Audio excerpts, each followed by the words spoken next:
গম পাইছে যে অসম চৰকাৰৰ কৰ্মচাৰীসকলৰ বাবে 7 আৰু 8 তাৰিখে 7 আৰু 8 নৱেম্বৰ তাৰিখে আমি মাতৃ পিতৃ বন্দনাৰ বাবে 2 দিন ছুটি দিছো।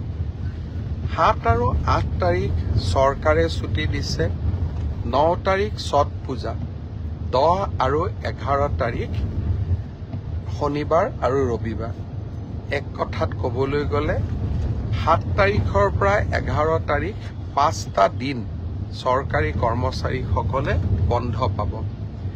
মাতৃ পিতৃ বন্দনাৰ উদ্দেশ্য হ'ল এই 5 দিন আমি যদি আগতীয়াকৈ পৰিকল্পনা কৰোঁ, মোৰ মা, মোৰ দেউতা, মোৰ শহুৰ, মোৰ শাহুক আমি বিভিন্ন মন্দিৰ, তীৰ্থস্থান বা পৰ্যটনস্থলীলৈ আমি লৈ যাব পাৰোঁ। পিতৃ মাতৃয়ে আমাক ডাঙৰ দীঘল কৰে। পিতৃ মাতৃৰ কৃপাতেই আমি জীৱনত সফলতা লাভ কৰোঁ। ব্যস্ত জীৱনৰ মাজত কেতিয়াবা পিতৃ মাতৃক আমি সময় দিব নোৱাৰোঁ। যোৱা 3টা বছৰ এই মাতৃ পিতৃ বন্দনাৰ কাৰ্যসূচী ৰাজ্য চৰকাৰে হাতত লৈছিল আৰু বহুতো লোকে গাঁৱৰ ঘৰলৈ উভতি গৈও বহুতো চৰকাৰী কৰ্মচাৰীয়ে দেউতাক মাকৰ লগত এই 5টা দিন সময় কটোৱাৰ ফটো আমালৈ পঠিয়াইছিল। বহুতে মোক প্ৰশ্ন কৰে যে ব্যক্তিগত কোম্পানীত কাম কৰা সকলেই সুবিধা কিয় নাপায়।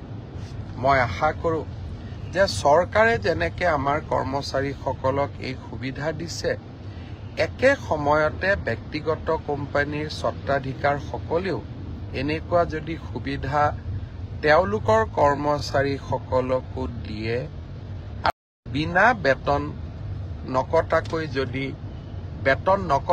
যদি এই সুবিধা দিয়ে, আমাৰ সমাজখনত মাতৃ পিতৃ বন্দনা এক সুন্দৰ নিয়মলৈ পৰিণত হ'ব। মই আজি সকলোকে আহ্বান জনাম, বিশেষকৈ বেচৰকাৰী কোম্পানী, প্ৰাইভেট কোম্পানীৰ স্বত্বাধিকাৰসকলক পাৰিলে আপোনালোকেও 7 আৰু 8 তাৰিখে কৰ্মচাৰীসকলক ছুটি দিব। মই দাবী কৰিব নোৱাৰোঁ, কিন্তু আপোনালোকক মই বিনম্ৰতাৰ সৈতে অনুৰোধ জনাম। বিনা বেতন নকটাকৈ যদি এই সুবিধা দিয়ে, আমাৰ সমাজখনত মাতৃ পিতৃ বন্দনা এক সুন্দৰ নিয়মলৈ পৰিণত হ'ব।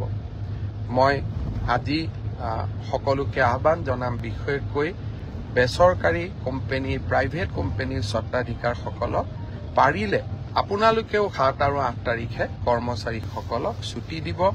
মই দাবী কৰিব